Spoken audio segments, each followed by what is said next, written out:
दोस्तों last year builders association of India के साथ एक इंटरैक्शन के दौरान हमारे union road and transport minister Nitin Gadkari ने स्टील और सीमेंट इंडस्ट्री में एग्जिस्टिंग एक कार्टेल को हाईलाइट किया था।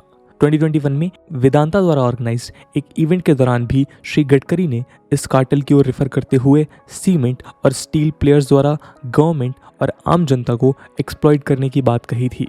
मिस्टर गडकरी ने इस बात की ओर इशारा किया था कि यदि इन कार्टेल्स द्वारा स्टील और सीमेंट के प्राइसेस यूं ही बढ़ते चले गए तो पीएम मोदी द्वारा इंडिया को $5 ट्रिलियन इकोनॉमी बनाने का सपना कठिन होता चला जाएगा। इस सपने को पूरा करने के लिए गवर्नमेंट अगले 5 सालों के अंदर इंफ्रास्ट्रक्चर प्रोजेक्ट्स में 111 लाख करोड़ रुपीस इन्वेस्ट करने के प्लान में है। लेकिन इंडस्ट्री कार्टेल्स द्वारा इलीगली बढ़ाए गए प्राइसेस से इन पे नेगेटिव इफेक्ट पड़ रहा है। आपको जानकर हैरानी होगी कि न केवल नितिन गडकरी बल्कि पिछले कुछ सालों में हमारे देश की रियल इस्टेट इंडस्ट्री ने भी ऐसे कार्टलाइजेशन के एग्जिस्टेंस की कंप्लेन की है, जिसके कारण एग्जिस्टिंग प्रोजेक्ट्स के इनपुट प्राइसेस मल्टीपल टाइम्स बढ़ जाते हैं और हमें हर इंफ्रास्ट्रक्चर प्रोजेक्ट का कॉस्ट बढ़ता हुआ नजर आता है। अपने इंटरेक्शन के दौरान मिस्टर गडकरी ने कहा कि उनको इस बात की पूरी जानकारी है कि कैसे सिचुएशन का फायदा उठाकर सीमेंट इंडस्ट्री के लोग अपने प्रोडक्ट्स के प्राइसेस इंक्रीज करते हैं, जिससे न केवल आम लोग बल्कि नेशनल इंटरेस्ट को भी नुकसान पहुंचता है। पर दोस्तों, क्या है ये कार्टेल? क्या सच में हमारे देश की इंडस्ट्रीज में ऐसी ग्रुपिज्म मौजूद है जो हमारे स्ट्रेटेजिक इंटरेस्ट का भी मिसयूज करने में संकोच नहीं करते? क्या हमारी इंडस्ट्रीज में ऐसे कोई लॉबी एग्जिस्ट करती है जो इंडिया के डेवलपमेंट को सपोर्ट करने की जगह उसका गलत फायदा उठाना चाहती है? आज के इस वीडियो का मकसद इन्हीं कुछ सवालों का जवाब ढूंढना है। इस डिस्कशन के माध्यम से हम इंडस्ट्रीज का वो फेज देखेंगे जो रोजमर्रा की जिंदगी में हमारी नजरों से छुपा रहता है और हम चुपचाप इसके शिकार बन जाते हैं। इसके अलावा गवर्नमेंट द्वारा इन कार्टेल्स को रोकने के लिए कौन से स्टेप्स लिए गए हैं उस पर भी हम चर्चा करेंगे। आइए सबसे पहले जानते हैं कि क्या होता है ये कार्टेल। नमस्कार दोस्तों, मेरा नाम है आदर्श और स्वागत है आपका स्टडी आईक्यू में। आगे बढ़ने से पहले मैं आपको बता दूं कि अब स्टडी आईक्यू के किसी भी शानदार कोर्स को परचेज करने से पहले, चाहे वो यूपीएससी एग्जाम हो, स्टेट पीएससी हो, जुडिशरी एग्जाम्स हो या फिर हो बैंक पीओ का एग्जाम, आप यूज कर सकते हैं कूपन कोड आदर्श33, जिससे आपको मिलेगा फ्लैट 33% डिस्काउंट स्टडी आईक्यू के सभी कोर्सेज पे। बाकी के अपडेट्स के लिए आप मुझे मेरे सोशल मीडिया हैंडल्स पे भी फॉलो कर सकते हैं। दोस्तों, कार्टेल प्रोड्यूसर्स के ऐसे ग्रुप को बोलते हैं जो साथ मिलकर अपने फायदे की रक्षा करते हैं। जब कुछ लार्ज प्रोड्यूसर्स एक साथ मार्केट को मैनिपुलेट करने के लिए आपस में कोऑपरेट करते हैं, तब वो ग्रुप एक कार्टेल बन जाता है। यदि एक बार किसी इंडस्ट्री में ये कार्टेल बन जाए तो इसके मेंबर्स आपस में ही प्रोडक्ट्स का मार्केट प्राइस डिसाइड करते हैं, जिससे उन्हें मैक्सिमम प्रॉफिट के अलावा एक दूसरे से कम्पीट करने की जरूरत ना पड़े।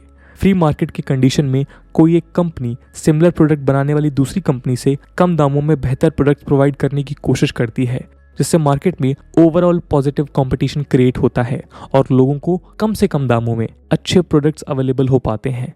लेकिन एक कार्टेल फॉर्म कर वो कंपनीज आपस में कम्पीट करने की जगह एक दूसरे के साथ मिलकर प्रोडक्ट्स की मार्केट प्राइस इंक्रीज करते हुए लोगों को एक्सप्लॉइट करती हैं और प्रॉफिट्स अर्न करती हैं। इन सब के अलावा कार्टेल मार्केट में जाने वाले प्रोडक्ट्स को रेस्ट्रिक्ट कर आर्टिफिशियल शॉर्टेजेस क्रिएट करती हैं, जिससे उनके प्रोडक्ट्स हायर से हायर प्राइसेस पे सेल हो सकें। दोस्तों, इन सारे स्टेप्स का सबसे बुरा असर कंज्यूमर्स पे पड़ता है। Higher prices, lack of transparency, hidden charges, restricted output और कितने ऐसे इश्यूज को फेस करने का नेट इम्पैक्ट एक कंज्यूमर की पॉकेट को हर्ट करता है। अब वो कंज्यूमर एक आम नागरिक हो या किसी देश की गवर्नमेंट, कार्टेल के लिए पर्सनल प्रॉफिट से ज़्यादा महत्व कोई दूसरी चीज़ नहीं रखती। जनवरी 2007 में यूरोपियन कमीशन ने साइमंस द्वारा led 11 European power equipment firms पे 500 मिलियन पाउंड्स का फाइन इम्पोज किया था। साइमंस पे इल्ज़ाम थे कि 1988 से 2004 के बीच उन्होंने यूरोपियन मार्केट को जियोग्राफिकल लाइंस पे डिवाइड करते हुए कार्टेल के मेंबर्स के बीच कोटा वाइज डिवाइड किया था। इस मुहिम में स्विस बेस्ड एबीबी नामक कंपनी ने कार्टेल में रहते हुए विसल ब्लोअर का काम किया था, जिससे इस इल्लीगल मार्केट स्ट्रेटजी का पता लग सका। दोस्तों, न जाने कितने ऐसे कार्टेल आज इंडस्ट्रीज में एग्जिस्ट करते हैं जिसका गवर्नमेंट को शायद पता नहीं है। और यदि ये कार्टेल सीमेंट प्रोड्यूसिंग इंडस्ट्रीज में एग्जिस्ट करते हैं तो इससे न केवल एग्जिस्टिंग प्रोजेक्ट्स पर नेगेटिव इम्पैक्ट पड़ेगा, बल्कि इन द लॉन्ग रन देश की ओवरऑल ग्रोथ हैम्पर होगी। लेकिन अफसोस के साथ हम ये कह सकते हैं कि हमारे देश में ऐसे सीमेंट कार्टेल्स एग्जिस्ट करते हैं। आइए देखते हैं अगले सेक्शन में। दोस्तों 2018 में बिजनेस स्टैंडर्ड में छपी एक रिपोर्ट के अनुसार कंपटीशन कमीशन ऑफ इंडिया या सीसीआई ने अपने प्रिलिमिनरी इन्वेस्टिगेशन में पाया था कि सीमेंट की 6 लीडिंग कंपनीज हमारे देश के नॉर्थ ईस्टर्न रीजन में एक कार्टेल रन कर रही हैं। लेकिन ये कोई पहला इंसिडेंट नहीं था। सीसीआई ने इससे पहले भी कई बार सीमेंट मैन्युफैक्चरर्स एसोसिएशन यानी सीएमए पे फाइन इम्पोज किए थे। 2012 में सीसीआई ने सीमेंट फर्म्स के ऊपर इन्हीं मैनिपुलेशंस के कारण 60 बिलियन रुपीस की फाइन इम्पोज की थी। 2016 में सिमिलरली 11 कंपनीज और सीमेंट एसोसिएशन पे 67 बिलियन रुपीस का फाइन इम्पोज किया गया था। इन ऑर्डर्स में सीमेंट मैन्युफैक्चरर्स और उसके एसोसिएशन पे ये इल्ज़ाम था कि वो एक कॉमन पोर्टल क्रिएट कर मार्केट में सीमेंट के प्राइसेस को मैनिपुलेट कर रहे हैं, जिसका देश के डेवलप होते इंफ्रास्ट्रक्चर पे सीवियर इम्पैक्ट पड़ रहा है। दोस्तों इस कार्टेल का इम्पैक्ट हरियाणा गवर्नमेंट भी झेल चुकी है। जब 2014 में गवर्नमेंट टेंडर के रिस्पॉन्स के अगेंस्ट सीसीआई ने एक सीमेंट कार्टेल को स्पॉट किया। इन कंपनीज पे इल्ज़ाम था कि वो एक कार्टेल फॉर्म कर टेंडर के अगेंस्ट हायर बिड्स कोट कर रही हैं, जिससे ओवरऑल प्रोजेक्ट कॉस्ट कई गुना बढ़ता नजर आ रहा है। गवर्नमेंट ने रिस्पॉन्स करते हुए इस कार्टेल में मौजूद अंबुजा और अल्ट्राटेक जैसी नामी कंपनीज के साथ 7 कंपनीज पे 2.06 बिलियन रुपीस का फाइन इम्पोज किया। आपको जानकर हैरानी होगी कि सीसीआई द्वारा लीव्ड इतने फाइन्स और गवर्नमेंट रेगुलेशंस के बावजूद 2019 में हमारे देश के एंटी ट्रस्ट बॉडी को सीमेंट सेंट्रलाइजेशन के अगेंस्ट दर्ज की गई कंप्लेंट्स को एग्जामाइन करना पड़ा। दिसंबर 2020 में अल्ट्राटेक सीमेंट और लफार्ज जैसी टॉप 5 कंपनीज के ऑफिसेस को रेड करने के दौरान कई इलेक्ट्रॉनिक और फिजिकल डेटा सीज किया गया। गवर्नमेंट मशीनरी को इस सीज के दौरान लोकेटेड डेटा को डिकोड करने के लिए प्राइवेट आईटी एक्सपर्ट्स हायर करने पड़े। इस रेड के पीछे का सबसे बड़ा कारण था सीमेंट के आसमान छूते प्राइसेस। जहां जनवरी 2020 में एक 50 केजी वेट का सीमेंट बैग 349 रुपीज़ में मिलता था, वहीं दिसंबर 2020 में इसके प्राइसेस 430 रुपीज़ पर बैग तक बढ़ते हुए दिखे। सीमेंट कार्टेल्स ने एक साल में पर बैग प्राइसेस 23% तक हाइक की थी। मिस्टर गडकरी ने इन्हीं हाइक्स का रेफरेंस देते हुए कहा था कि जहां एक ओर गवर्नमेंट इंफ्रास्ट्रक्चर प्रोजेक्ट्स की मदद से इन इंडस्ट्रीज को हेल्प करना चाह रही है, वहीं ये कार्टेल्स सिचुएशन का फायदा उठाने का प्रयास कर रहे हैं। यूनियन मिनिस्टर का कहना था कि पावर या लेबर कॉस्ट में बिना किसी नोटिसेबल हाइक के सीमेंट और स्टील इंडस्ट्रीज द्वारा हायर रेट्स चार्ज कर लोगों को एक्सप्लॉइट करना एक कार्टेल के एग्जिस्टेंस की ओर इशारा करता है। दोस्तों इन कार्टेल्स की मॉडस ऑपरेंडी से आप ये बात समझ चुके होंगे कि कैसे ये इंडस्ट्रियलिस्ट एक दूसरे से एग्रीमेंट कर सीमेंट के मार्केट प्राइसेस को कंट्रोल कर रहे हैं। इस कॉन्स्पिरेसी के तहत सारे सीमेंट मैन्युफैक्चरर्स अपने प्रोडक्ट्स का कॉस्ट एक साथ बढ़ाते हैं, जिससे बायर के पास सीमेंट को महंगे दामों पे खरीदने के अलावा कोई दूसरा ऑप्शन नहीं बचता। इससे न केवल बायर को भारी नुकसान झेलना पड़ता है, बल्कि कार्टेल द्वारा लैक ऑफ कंपटीशन क्रिएट करने से इंडस्ट्री में इनोवेशंस आगे नहीं बढ़ पाते। इस कार्टेल को लेकर क्रेडाई एनसीआर प्रेसिडेंट पंकज बजाज ने भी एक इंटरव्यू के दौरान कहा था कि 2019 से सीमेंट के प्राइसेस हर महीने बढ़ते चले जा रहे हैं। पैंडेमिक का इम्पैक्ट झेल रही हमारी इकोनॉमी के ऊपर ये बढ़ते हुए प्राइसेस फाइनेंशियल प्रेशर जनरेट करेंगे। इसी कारण क्रेडाई ने पीएम मोदी को एक लेटर लिखकर इस नेक्सस में इंटरवीन करने की रिक्वेस्ट की थी।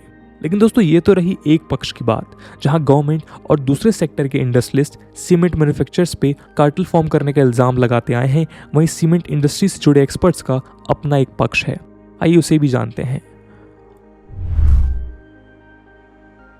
गो इंडिया एडवाइजर्स के मैनेजिंग पार्टनर राकेश अरोरा ने CNBC TV 18 को दिए एक इंटरव्यू में कहा था कि पिछले 2 सालों में सीमेंट कैपेसिटी यूटिलाइजेशन घटती हुई नजर आई है।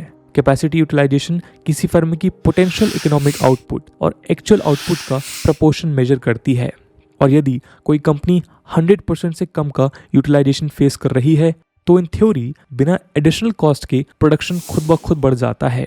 अरोरा के अनुसार सीमेंट इंडस्ट्री के पास प्रोडक्शन इंक्रीज करने का स्पेस है, और नितिन गडकरी के अलावा पीएमओ द्वारा इस नेक्सस में इंटरफेयर करने से इस बात की उम्मीद की जा सकती है कि कार्टेल्स अपने ऑपरेशंस को कुछ समय के लिए स्लो डाउन करें। वहीं सीमेंट इंडस्ट्रियलिस्ट का कहना है कि ये प्रोडक्शन में यूज होने वाले रॉ मटेरियल्स के बढ़ते हुए प्राइसेस के कारण सीमेंट की फाइनल प्राइसेस इंक्रीज हो रही है। इन इंडस्ट्रियलिस्ट का कहना है कि पेटकोक जैसे क्रिटिकल इनपुट्स के प्राइसेस समय के साथ बढ़ते चले गए हैं, और ऐसी सिचुएशन में उनके लिए सीमेंट के प्राइसेस को बढ़ने से रोकना पॉसिबल नहीं होगा।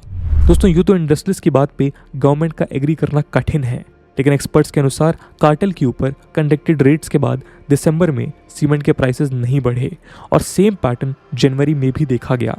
ये इस बात की ओर इशारा करता है कि कहीं ना कहीं इस इंडस्ट्री में कुछ ऐसी चीज़ें एग्जिस्ट करती हैं जिसके कारण वो अथॉरिटीज़ को क्रॉस करने से बचना चाह रहे थे। दोस्तों, आज मल्टीपल मैन्युफैक्चरिंग इंडस्ट्रीज में ऐसे कार्टल्स के against financial experts regulating agencies को फॉर्म करने का सुझाव देते हैं। यूँ तो ऐसी सिचुएशन से निपटने के लिए CCI जैसी ऑर्गेनाइजेशंस हमारे देश में एग्जिस्ट करती हैं, लेकिन आज इन्हें फर्दर स्ट्रेंथन करने की ज़रूरत नज़र आ रही है। मिस्टर गडकरी ने भी इस तरह के प्रॉब्लम से निपटने के लिए सॉल्यूशन सीक करने की बात कही है। उन्होंने बताया कि वो इस इशू को लेकर PM मोदी से डिस्कस कर चुके हैं और एक्सपर्ट्स द्वारा स्टील और सीमेंट इंडस्ट्रीज के लिए रेगुलेटर फॉर्म करने के सजेशन को सीरियसली कंसीडर कर रहे हैं। इन सब के अलावा इंडियन कॉम्पिटिशन एक्ट 2000 को प्रेजेंट सिचुएशन को देखते हुए और ज़्यादा स्ट्रेंथन करना एक पॉजिटिव स्टेप होगा। दोस्तों, हमारा देश आज तेजी से विकास की ओर बढ़ रहा है और इस सफ़र में देश का इंफ्रास्ट्रक्चर एक अहम रोल प्ले करता है। यदि किसी भी कारणवश ये इंफ्रास्ट्रक्चर बढ़ती हुई इकोनॉमी का एक स्ट्रॉन्ग सपोर्ट बनने में नाकामयाब होता है तो उसका इम्पैक्ट हर भारतीय के जीवन में पड़ता हुआ दिखाई देगा। सीमेंट कार्टेल जैसी लॉबीज से न केवल मेजर प्रोजेक्ट्स के बढ़ते हुए कॉस्ट उससे स्लो डाउन करेंगे, बल्कि माइक्रो लेवल पे भी देश की आम जनता खुद को एक्सप्लॉइट होता हुआ पाएगी। तो दोस्तों, इस वीडियो के लिए इतना ही। इसके अलावा ये वीडियो UPSC मेंस एग्जामिनेशन के पर्सपेक्टिव से भी रिलेवेंट है और इंफ्रास्ट्रक्चर से रिलेटेड सवाल UPSC GS3 के इकोनॉमी सेक्शन में पूछे जा सकते हैं। इसलिए इस टॉपिक से रिलेटेड एक सवाल हम आपके लिए छोड़ जाएंगे जिससे आप कमेंट सेक्शन में आंसर कर सकते हैं। The question is that discuss the role of infrastructure in the economic growth of India. What are the factors which are inhibiting India from realizing its potential infrastructural rise? Do answer the question in the comment section. I hope you have liked the video, and if you have, don't forget to share it with your friends. We will meet in next video. Till then, Jai Hind, Jai Bharat.